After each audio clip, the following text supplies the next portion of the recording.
Keep Adeyemi, sell Gittens. We all love Borussia Dortmund. We all want this team to succeed. However, parts of this squad just isn't working. I'm going to break down every single player in the squad, who needs to go, no matter how painful it is, and who we need to keep. Let's go. Welcome to BB TV. I'm Harris, and we're going to break the squad into 3 categories: keep, sell, and then also loan.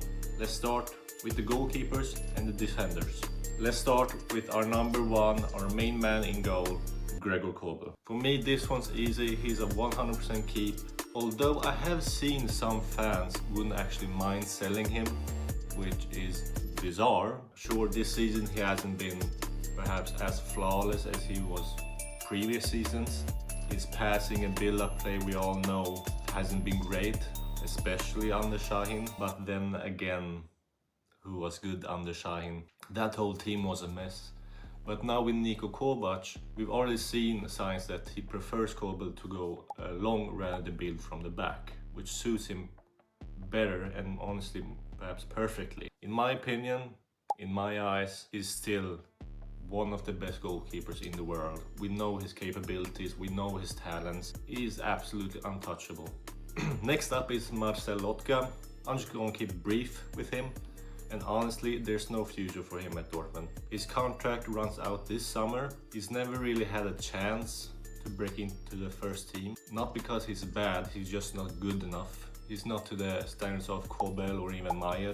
Anyways, I'm going to put Lotka at sell. Let's get into a little bit more interesting parts of the goalkeepers. Alexander Meyer and Diant Ramaj. I don't really know how to say his name. But starting with Meyer, and honestly, I've always liked him. Meyer is staying in the squad.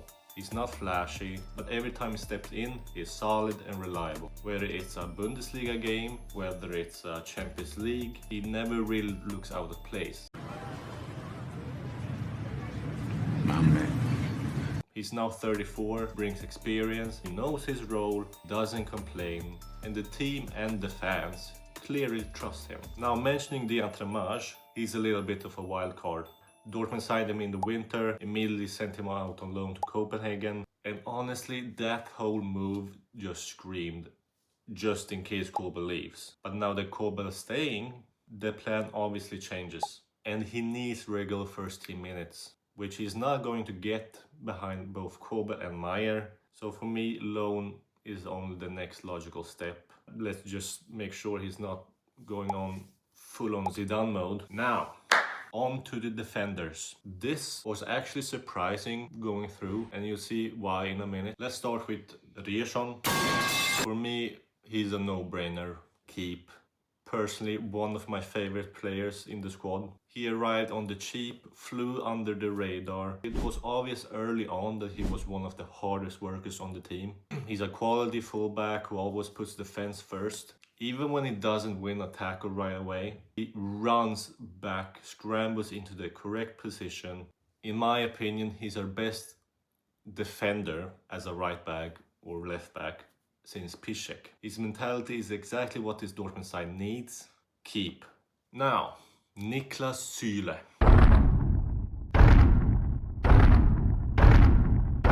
Six months ago, or just maybe less than that, I would have said sell Süle without hesitation. Yet, under Kovac, Süle has really rediscovered his form, overcoming fitness issues and weight setbacks. Perhaps surprisingly, I'm going to actually keep Süle. Obviously, Süle has some ridiculous high wages, which I still don't think he deserves.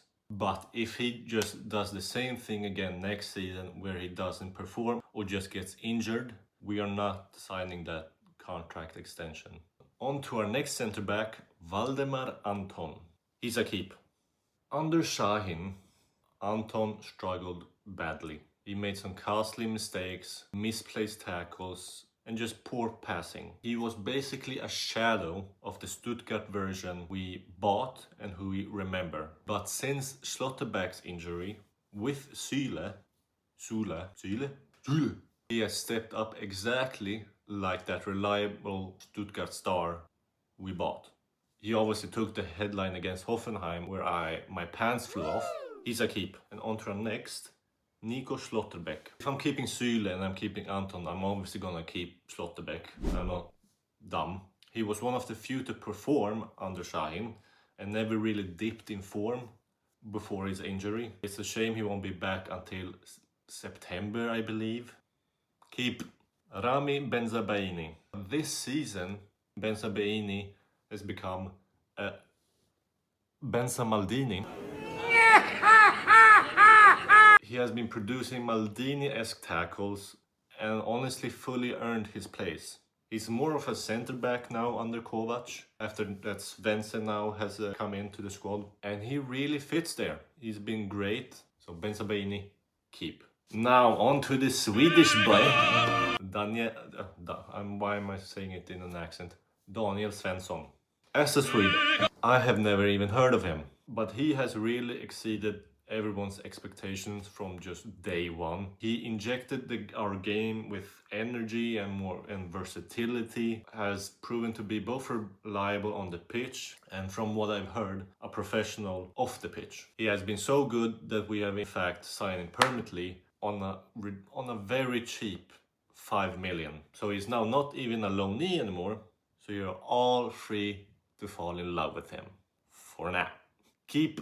Next up, Jan Kuto. Obviously keep, we don't actually have a choice but to keep him. We have an obligation to buy, which landed at 25 million euros. His situation is a little bit tricky. Honestly built more like a winger than a traditional right back. But now under Kovac's 5-3-2 or 3-5-2, however you want to say it, it's more of a 3 at back, I know, but that switches between attack and defense. But with the 3-5-2, let's say, it demands defensively solid fullbacks. I don't know if Jan Koto has a bone in his body that can defend. Every time he comes on the pitch to replace Ryerson, for example, the players just run past him as if it was nothing. And that whole flank becomes a weakness in our team. I think Jan Koto has got talent, but I don't see him being in Kovac's play. Obviously, Kovac uses the fullbacks to also attack, but also to defend. So if you can fix that and make Koto primarily attacks, while maybe Svensson or Ryerson defends, then we have got something good on our hands. But if we don't, I just see Koto is just still gonna struggle. But I really hope, and I have hope, that Koto is going to have a better season next season. On to the midfielders. Now, here is where the kind of cleansing and the selling is going to happen. Let's start with the hot topic this season, Julian Brandt. He's been perhaps our most inconsistent performer by far. I have some stats for you, and on paper Brandt still looks like a good creator. He's in the 95th percentile of assists per 90, 64th percentile of shot creating actions, which is still which is very average. Mid! And then the 85th percentile of progressive passes per 90. And this is a very interesting stat and kind of surprising, shocking. 83rd percentile of interceptions per 90. I don't know where that comes from, because oftentimes at games I have seen Brandt just jog or walk home after losing the ball. I don't know where that comes from, but apparently it's so. But then again, he's in the 20th percentile of goals per 90. Mid! 25th percentile of progressive carries per 90. Mid! And listen to this. 11th percentile of successful take-ons. So what does that tell us? So while Brandt can still unlock defenses with a good pass every now and then, those moments have been far too few this season. Some fans love to scapegoat him for Dortmund's issues. Even though I've pretty much critiqued him this whole segment, I don't think he's as terrible as people claim. But he hasn't delivered the end product we need. His good days used to be frequent, but now they are so rare. And to me, his time at Dortmund is up. He's been linked to Werder Bremen. I don't know if they really can afford him. I think it's ideally that he goes to a bigger club than Werder Bremen, perhaps outside of Bundesliga, because I feel like he can pick up his form, perhaps not at Dortmund, but at somewhere else. And this summer feels like the perfect moment and the chance to actually cash in on him. So I'm going to put Brandt at sell. Felix Nemecha. He had a very rough first season at Dortmund. He had to fill the Bellingham-shaped hole. Both him and Sabitzer actually. On the pitch he was almost invisible. You could tell he was trying to be hyper efficient. His dribbles were tight and neat, but very slow. This year though, we have seen much more positive things from Nemecha. He's moving quicker, bolder with the ball, better decision making, and it seems he's become a very genuine character in the dressing room. Keep Gio Reyna.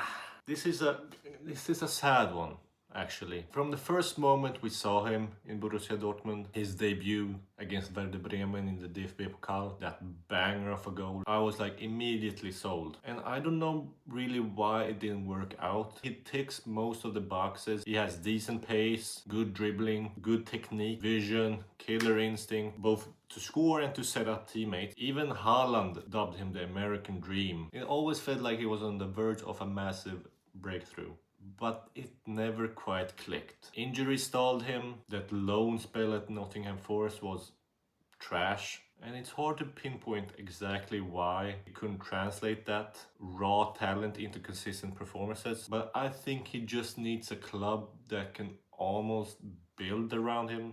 I don't see that happening here. Salih Özcan. To be blunt, Özcan has always just been okay. He spent half a season on loan at Wolfsburg, got very little game time there, and was recalled to Dortmund mainly as a temporary fix when Nemecha went down injured. Under Kovac, nothing has really changed. He hasn't been poor, but he's never stood out either. And to me, he's a player that you can rely on when the squad runs thin. And as far as a backup midfielder, he's solid enough. I'd keep him around just as that just-in-case option. But if a good offer came in, I wouldn't lose any sleep selling him. Marcel Sabitzer.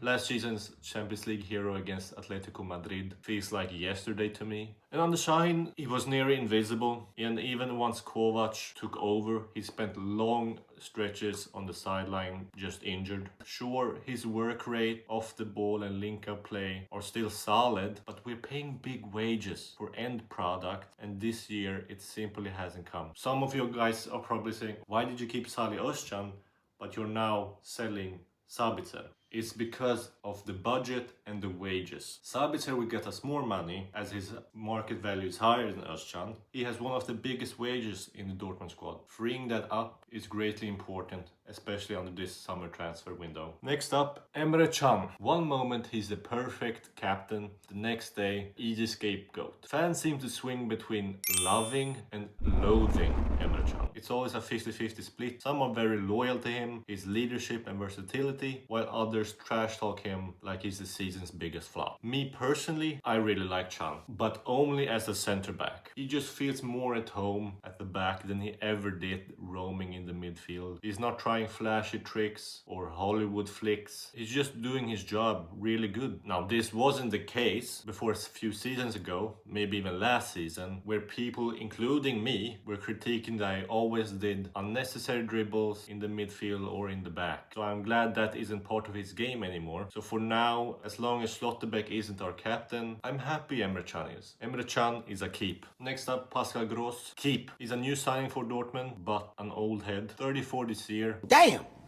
And I know a lot of people, including me, want a younger, more dynamic squad. But here's the thing. The guy's incredibly calm on the ball, press resistant, composed. He has 10 assists just past this season in the Bundesliga. He started, Dortmund was solid. He looked like the midfield metronome we needed. Sure, his form dipped around the mid-season. Maybe because under Şahin, he was sometimes shoehorned out at right back instead of the number 6 or number 8 role. But once Kovac settled, Gross discovered that Brighton era magique. And as long as he can handle the physical demands and no obvious signs that age has caught up to him, I'd keep him. And until he visibly struggles to keep up, he's staying in the squad. Carney Chukwuemeka.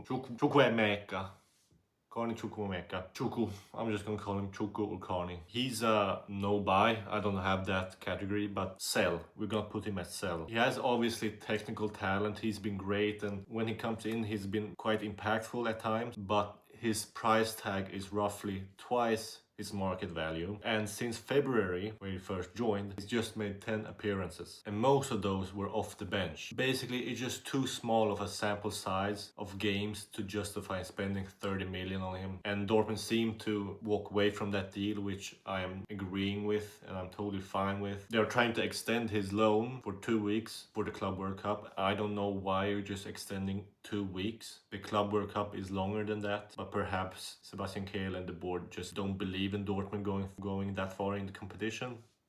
I don't really know, but sell. Kjell Vetjen. Quick word on Kjell Vetjen. He's very much a project, even though many would like him to be like the Marco Reus replacement, a full-on Dortmund boy. I wouldn't really count on him for heavy Bundesliga minutes yet. I'm going to put him on loan out. Now, that was the midfield. Here's how the list looks.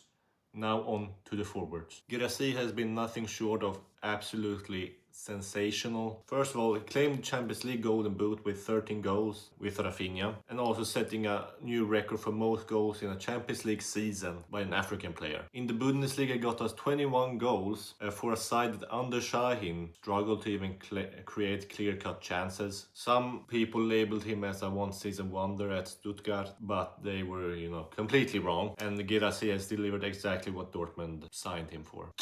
Let's move on to Gittens.